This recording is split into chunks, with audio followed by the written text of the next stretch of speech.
O Visita na Record de hoje começa com um convite. É o Bora de Bike. Vocês, claro, se lembram do Pedala Record, que agora está de cara nova. Este ano o passeio ciclístico, que vai reunir toda a família, acontece no dia 8 de junho, domingo do próximo final de semana, no Parque Raia, em Ribeirão Preto. A partir das 8 horas da manhã estaremos reunidos. Muitos parceiros estão com a gente nesse evento e vão oferecer serviços de graça. Um deles é a UNAEP. A Universidade de Ribeirão Preto apoia essa iniciativa da Record desde a primeira edição. Para falar sobre os serviços que vão ser oferecidos pela UNAEP, eu recebo o professor, doutor Emerson José Zequim, coordenador do curso de Educação Física. Professor, seja bem-vindo mais uma vez ao Visita na Record. Muito obrigado pelo convite, é sempre um prazer poder participar. Eu falei que a UNAEP está com a gente desde o início e o senhor está com a gente aqui no estúdio também desde o início, Desde o início, desde a primeira edição, o curso de Educação Física vem participando. Que bacana. Professor, bom, primeiro vamos falar, para aquelas pessoas que não estão acostumadas a pedalar. Vai tirar a bicicleta lá de casa, está guardada no domingo para aproveitar o passeio ciclístico. Tem que tomar alguns cuidados ali, tem que ir de leve. Isso é sempre importante, ao realizar qualquer prática de exercício físico. E o que é importante destacar é que a proposta é um passeio ciclístico, não é uma competição. Um percurso relativamente curto para o ciclismo, Tá. Então a ideia é que, acima de tudo, participem, vivenciem as experiências ofertadas no evento, que eu acho que o grande ponto do evento é a promoção da saúde. O senhor falou aí que não é uma competição, é um passeio, Exatamente isso que o senhor disse que é a proposta. Agora, são 6,5 km, Não necessariamente a pessoa precisa fazer o passeio completo, Mas se conseguir fazer ali, tranquilo, vai ter todo o aparato de segurança para fazer aí o trajeto. Isso pode ser um estímulo também para quem aí está parado e vai começar a fazer uma atividade física, quer ter uma vida mais saudável? Eu não tenho dúvida disso, Porque o ambiente que o evento proporciona normalmente promove essa condição de aquisição de hábitos saudáveis, entre eles a prática regular do exercício físico. Portanto, eu entendo que todos os participantes tendem a permanecer na prática do exercício físico. Professor, agora, independentemente do exercício que eu for escolher, eu tenho que ter uma periodicidade, Eu teria que fazer ali quantas vezes por dia, quantas horas por dia a atividade física? O que se recomenda para ser considerado um indivíduo ativo, 3 vezes na semana, em torno de 1 hora. E o importante é mesclar exercícios resistidos com exercícios aeróbios, para ter uma composição adequada para uma melhora do condicionamento físico do indivíduo. Professor, lá no dia do Pedala, vários cursos da UNAEP estarão presentes. A educação física, o pessoal da fisioterapia, nutrição e pela primeira vez o pessoal do curso de odonto. Sim, odonto. O que a educação física vai fazer lá? Vai levar para o Parque Raia? A educação física normalmente faz o aquecimento prévio ao passeio e oferece a avaliação de VO2 máximo, que é um indicador da aptidão física do indivíduo. Entendi. A partir desse parâmetro, a gente consegue prescrever, orientar a prática regular do exercício, principalmente de fundo aeróbio. Tá. Aí o fisioterapia, o pessoal vai auxiliar no que lá no dia? A fisioterapia, ela traz avaliação funcional, que entendo ser uma avaliação fundamental também para o praticante de exercício físico, avaliação cardiovascular, e ao final do evento, como é de praxe, o recovery, que é a recuperação pós-exercício. Pois é, o senhor falou de uma coisa muito importante aí, depois do exercício, o que tem que fazer? O pós? Normalmente é a volta calma, recuperar essa frequência cardíaca que normalmente ela se altera ao longo do passeio. A hidratação é extremamente importante, antes, inclusive durante e após. E o pessoal da fisioterapia, eles acabam por fazer esse relaxamento muscular a fim de beneficiar a recuperação dessa musculatura. Professor, tem o pessoal da nutrição, Eu me lembro que sempre eles reforçam a necessidade de ter uma alimentação aí antes de começar a pedalar, Principalmente ali carboidratos, que acho que vai dar um pouco mais de energia. Sim. E lá no Parque Raia, eles vão oferecer que tipo de orientação?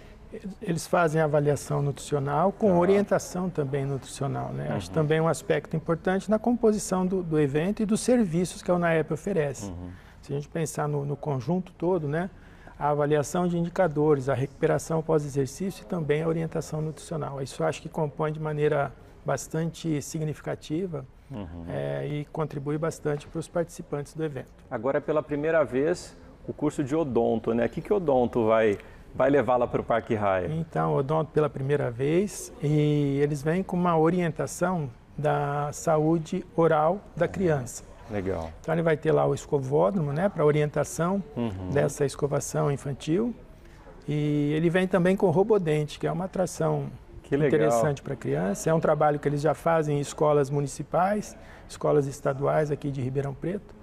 Então ele vai trazer aí para o evento esse tipo de atividade que entendo ser também bastante interessante. Muito importante. Agora, professor, é importante também, né, essa relação que existe ali, né, porque os professores estarão lá, mas os alunos, né, têm essa relação com a comunidade. Isso é importante para o desenvolvimento, para o aprendizado dos estudantes? Não tenha dúvida. Eu entendo que o evento, ele beneficia o praticante, beneficia também os cursos que ali estão, né, porque é uma troca bastante interessante. O aluno que ali está, ele acaba aplicando a sua teoria na prática. Então é um momento ímpar para o aluno também de vivenciar esse conceito, né, na prática, o que contribui bastante também para a formação desse aluno. Agora a gente está falando do evento, né, que é o Bora de Bike, que tem essa interação. Agora, independente do evento, a UNAEP tem vários serviços também que são oferecidos à comunidade, isso durante todo o ano e que auxilia ali na formação dos universitários. Com certeza. A exemplo dos cursos que estão participando, fisioterapia, odonto e nutrição, as clínicas são referências do SUS, né? Com atendimento à população Ribeirão e região, com números expressivos, né? Então, daí a importância dos cursos da área de saúde da Universidade de Ribeirão Preto. Perfeito.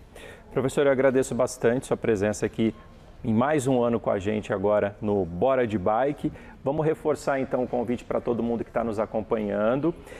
Bora de Bike no dia 8 de junho, no Parque Raia, em Ribeirão Preto, a partir das 8 horas da manhã. Apesar de ser aqui no Parque Raia, a região inteira está convidada, pode vir aqui no Parque Raia para poder participar. E olha só, as inscrições estão abertas ainda, não paga nada para participar. Tem o site aí, é o r7.com/Bora de Bike 2025, r7.com/Bora de Bike 2025. Aproveita e faz lá a sua inscrição. Professor, mais uma vez, muito obrigado pela presença aqui no Visita na Record. No domingo, dia 8, a gente vai estar junto lá. Eu que agradeço, sempre um prazer. Muito obrigado. Obrigado, professor. O fato é que os bebês extremamente realistas se popularizaram e fazem sucesso entre pessoas de diferentes idades. Lígia começou a produzir bebês reborn em 2015. Quando a minha filha nasceu, eu falei, nossa, eu vi na TV, achei lindas as bonecas. E aí eu falei para ela, nossa, a mamãe ainda vai fazer uma bonequinha realista assim para você. E eu pintava tela, desenhava. E eu vi a arte tão linda que eu falei, gente, é uma obra de arte. É a tela em forma de bebê, né? É o realismo que eu vi. Então, eu comecei a procurar cursos e tutoriais na época, e não era tão conhecido igual hoje, né? Foi em 2015 que eu comecei, e aí eu comecei a fazer as primeiras bebezinhas. Os bebês reborn são bonecas hiperrealistas. A produção é artesanal, com materiais específicos, como vinil e silicone, e técnicas de pintura. William ajuda a esposa na fabricação em Ribeirão Preto, desde que foi demitido na pandemia. Fui desligado da empresa, eu era supervisor financeiro, né? E com isso, acabei ficando desempregado, todas as empresas fechou, né? E aí minha esposa me convidou, venha comigo, vamos trabalhar junto. Eu falei assim, vamos. Aí Deus abriu essa porta para nós. O negócio é lucrativo. O casal já vendeu bonecos de até R$ 2.500. Em 10 anos, pelo menos 600 saíram do forno, cada vez mais parecidos com bebês reais. Este vídeo mostra o filho da Lígia e do William pertinho das crianças de brinquedo.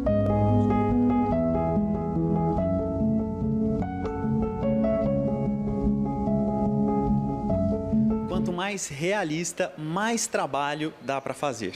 Um boneco como este, por exemplo, desde a escultura até a finalização, pode levar de 6 a 9 meses para ficar pronto, praticamente o tempo de uma gestação. Esse aqui é o Eric, ele tem algumas peculiaridades. Se eu apertar aqui o peitinho dele, tem um botãozinho que simula o batimento cardíaco, olha que legal.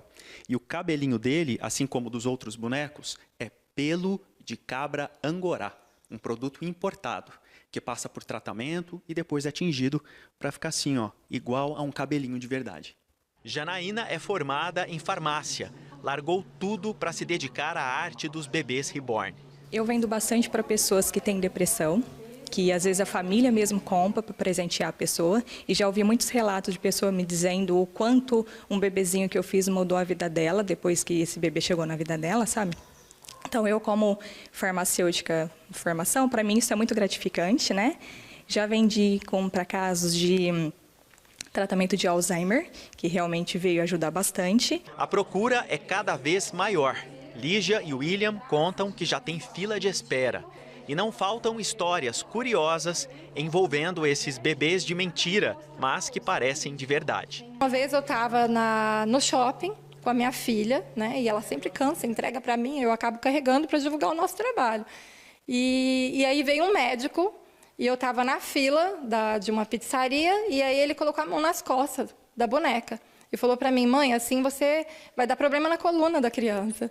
Né? Então, é algo assim, que eu na hora eu assustei, eu falei, não, é uma boneca, entreguei para ele, aí chamou a família e virou aquele alvoroço. Janaína passou por situação semelhante. Teve uma vez que eu estava voltando no aeroporto com um bebê, que eu tinha acabado de sair de um curso, isso há uns 14 anos atrás, então a arte era bem pouco conhecida.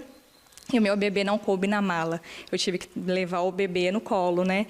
E aí na fila, para passar, todo mundo me chamava para ir para frente, que eu estava com o bebê, eu explicava que realmente era uma bonequinha, que eu não precisava passar na frente, todo mundo me chamava. Os reborn fazem sucesso nas redes sociais.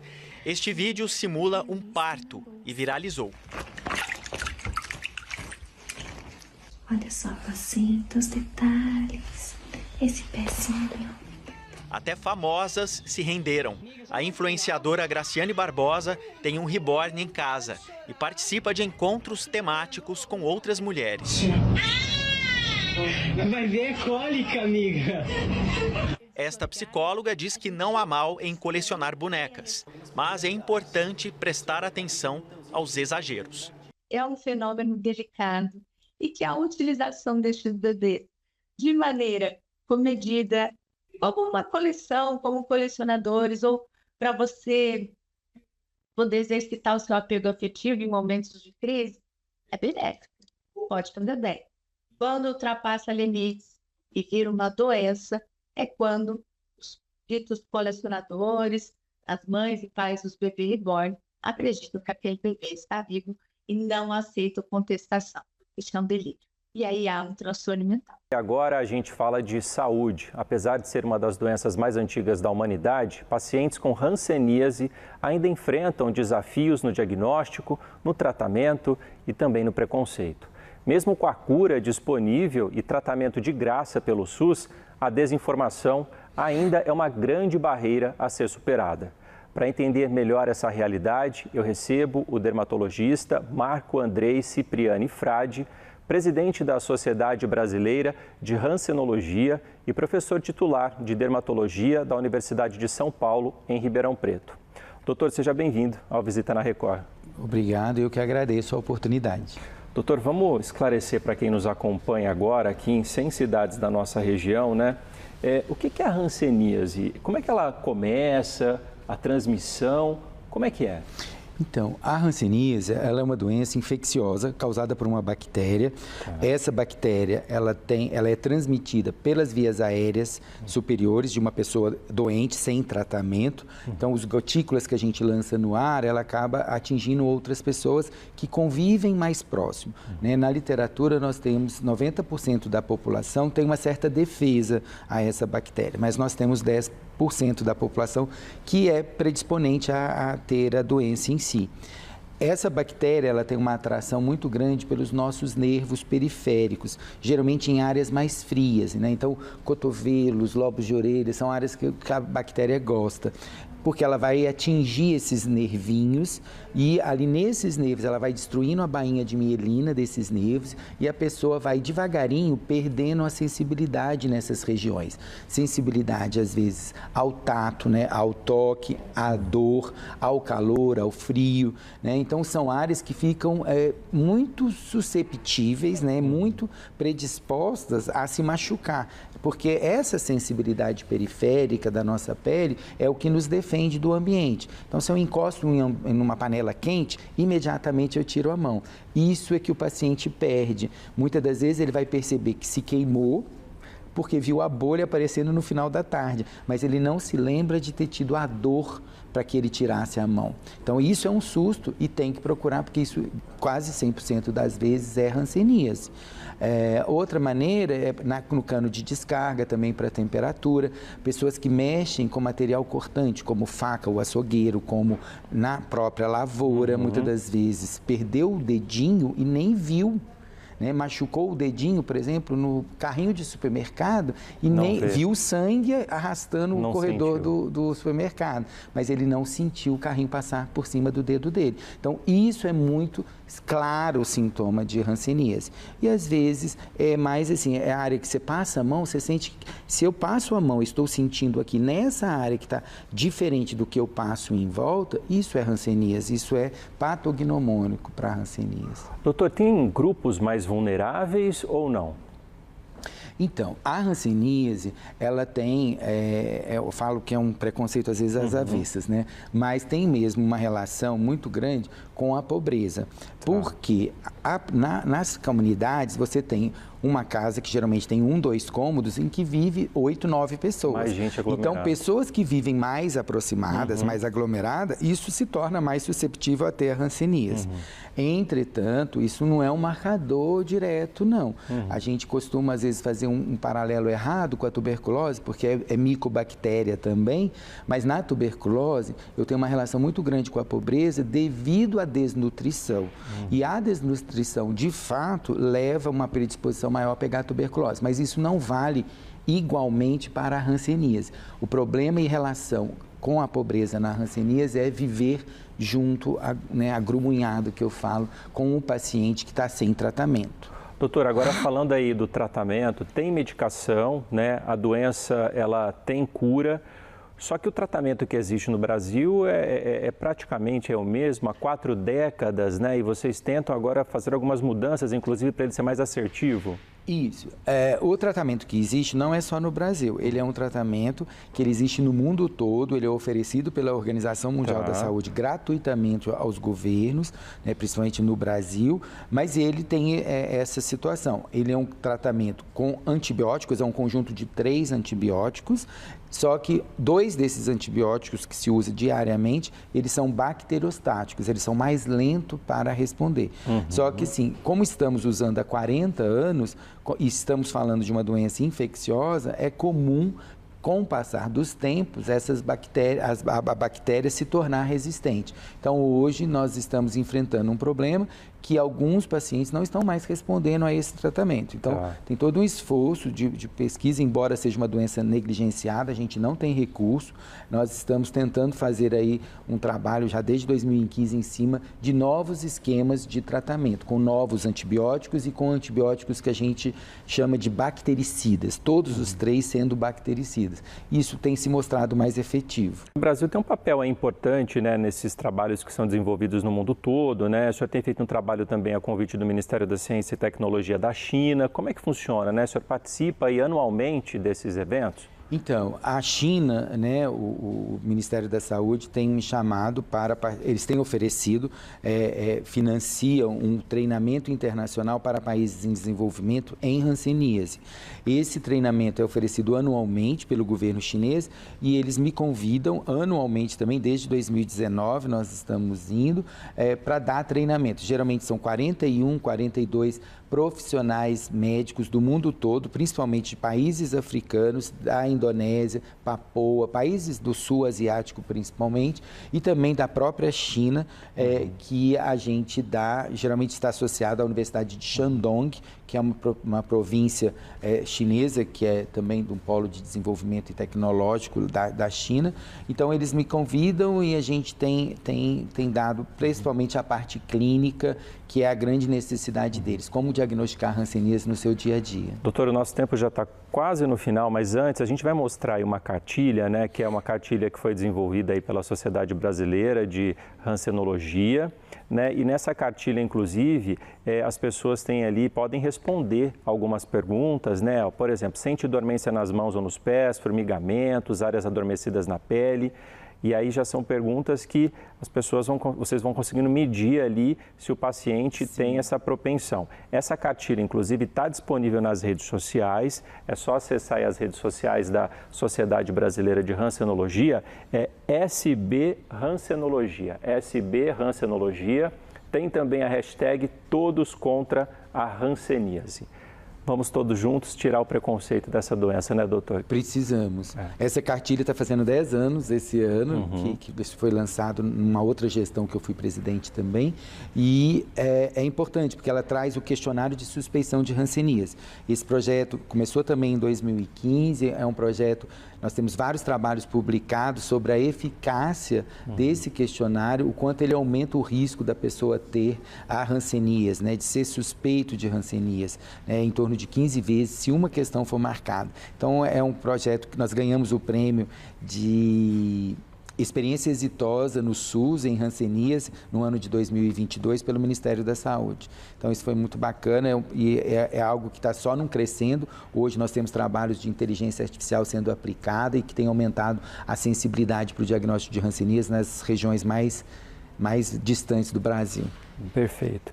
Doutor, muito obrigado pela presença aqui no Visita na Record. Parabéns aí pelo trabalho e até uma próxima oportunidade. E eu que agradeço muito pela oportunidade de estar falando sobre hanseníase e levando conhecimento, pois só o conceito destrói o preconceito não só nessa doença, mas em tudo que a gente faz na vida. Perfeito, doutor. Muito obrigado. Até a próxima. Obrigado.